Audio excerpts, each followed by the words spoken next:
हो, आज माझा पहिला हौसा।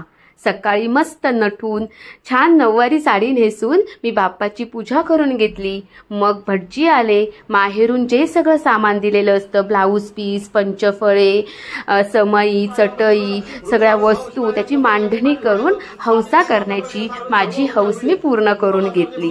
नंतर भटजी जसं सांगतात तसं आम्ही सगळं केलं आणि मग कुळाच्या तिथे आपला पहिला हौसा ठेवला।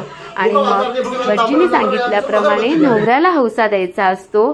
तो सगळा हौसा दिल्यानंतर सासूला, घरातल्या मोठ्या माणसांना पाया पडायचं, हौसा द्यायचा आणि मग देवळात जायला सांगितलं।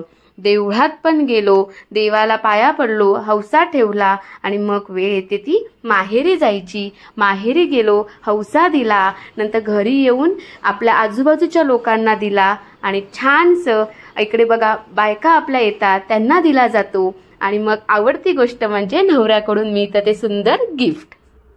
सुहासिनींनी हौसा केला पाहिजे, नाहीतर आपल्या मुलांना होवसता येत नाही। हा हौसा नेहमी सुपामध्ये झाकून न्यावा लागतो।